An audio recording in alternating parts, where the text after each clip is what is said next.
గురువు గారికి నమస్కారం. నా పేరు నరేష్. నా ఊరు రాప్తాడు. మా నాన్న పేరు నాలింగమయ్య. మా అమ్మ పేరు ఈశ్వరమ్మ. నా భార్య పేరు లక్ష్మి. నా కూతురు పేరు ప్రణవితారెడ్డి. నా పేరు నరేష్. నాది రాప్తాడు. నేను జేఎన్టీ కాలేజీలో హాస్టల్లో వర్క్ చేస్తా. 2023లో నేను ధ్యానంలోకి ఎట్లా వచ్చినానంటే, మా ఇంటి ముందర ధ్యానం 41 రోజని సారోళ్ళందరూ మీటింగ్ పెట్టుకుంటే నాకేమీ తెలీదు. లేడీస్ అందరూ కూర్చుంటే రోజు ఒక్కొక్క 5 నిమిషాలు నిలబడి వినేవాడిని. ఇదేదో బాగుంది, మనము ట్రై చేయాలా. ఏమీ తెలీదు నాకు. ఏమేమి 0 ఇప్పుడు కానీ 0 చూడాలా. ఇదేదో బాగుంది, మనం చేయగలము, చూద్దామని నేను అనుకున్నా. నేను ట్రై చేసిన. ఆ మీటింగ్ పోలేదు, ఉండలేదు, ఇంట్లోనే ట్రై చేసిన. రోజు పొద్దున్నే 4 గంటలు లేయడం, 1 గంట సేపు కూర్చోవడం చేస్తా. చాలా బాగుంది. ఒక్కొక్కసారి ప్రతి సారు కానీ లేపినట్ల నన్ను లేపి కూర్చోమన్నట్టు అనిపించేది.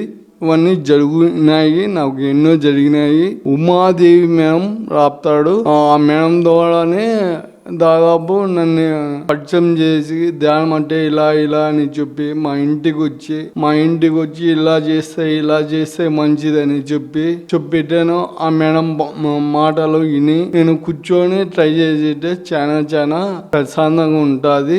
ధ్యానం తెలుసుకున్నాను. అందరికీ చెప్తుంటాను. నా మాట ఎవరు వినకపోయినా నేను మాత్రం చెప్తూనే ఉంటా. వాళ్ళు వినకపో నేను చెప్పేది చెప్తుంటాను. నాకన్నా అంటే రెస్పెక్ట్ ఇచ్చేవాళ్ళు. ధ్యానం చేయండి, మౌనంగా కూర్చోండి, ధ్యానం చేయండి. ధ్యానం చేస్తే ఎంతో మంచిది అని ఎన్నో మాటలు చెప్తాను. నా బిడ్డకు కానీ చెప్తాను. ఒక 5 నిమిషాలు కూర్చుంటుంది, 10 నిమిషాల పాటు కూర్చుంటుంది. అప్పుడప్పుడు నా కూతురికి 8 years 10 నిమిషాలు కూర్చుంటుంది. అందరికి చెప్తాను. ఒకసారి టైం తప్పేట్టే నిద్రపోయితే టైం అయింది లేని 30 లేపినాడు. ప్రతిసారి లేపి చూసేదానికి వచ్చినాడేమో నా దగ్గరే, నా ముందరే వచ్చి చూస్తే మళ్ళీ లేడు. ధ్యానం చేసి లేపినాడని లేచి వెంటనే కూర్చున్నా. ధ్యానం చేసేకి అన్ని చోట్లకి వెళ్తుంటాను. మీటింగ్ కి ఇలా వెళ్తుంటాను.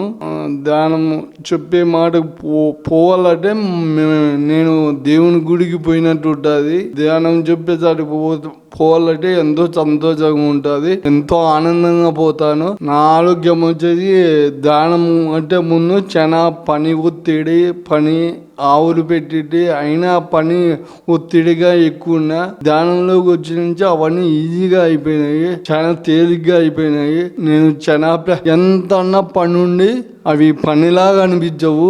ఎలా వచ్చి మేఘాల మీద వచ్చినట్ల అట్లా పని కానీ వెళ్ళిపోతుంది. మాకు కానీ పొలం 10 ఎకరాలు ఉంది. ధ్యానం రాని ముందు మా పొలంలో పంట నష్టం ఎక్కువ వస్తాయన్నా. మాకు ఇప్పుడు ఈ సంవత్సరంలో 2025లో పంట బాగా వచ్చింది. ఆనందం వేసితే ఎవడు వేయలేదు, కానీ నేను ధైర్యంగా ధ్యానం చేసింటే నేను అనుకునే విధం కంటే ఎక్కువ నాకు వచ్చింది. ₹1,00,000 పెట్టుబడి పెట్టితే 3 లక్షలు వచ్చింది. ఇది ధ్యానం వల్లే నేను అనుకున్నాను. ధ్యానం వల్లే మా నాన్న కూడా ఇంత పంట ఎప్పుడూ చూడలేదట, నేను చూసా. ఇదంతా ధ్యానం వల్లే వచ్చింది. మీరందరూ పొలంలో ధ్యానం చేసి విత్తనం వేయండి, చాలా పంట బాగా వస్తుంది. ధ్యానం అనేది చాలా గొప్పది, చాలా పవిత్రమైంది. ధ్యానం కంటే విలువైంది ఏదీ లేదు, ప్రపంచంలోనే ఏదీ లేదు. ఏంటంటే ధ్యానమే ముందు ఫస్ట్ ధ్యానమే. ధ్యానం కన్నా మించింది ఏదీ లేదు. మీరందరూ ధ్యానం చేయండి, ధ్యానం తెలుసుకోండి. ధ్యానం మించిన ఆస్తి ఏది లేదు కానీ నాకు అనిపించింది. థ్యాంక్ యూ ప్రతీష్ సార్కి ఈ అవకాశం ఇచ్చిన PMP ఛానల్కి ధన్యవాదాలు. జై హో ప్రతీష్.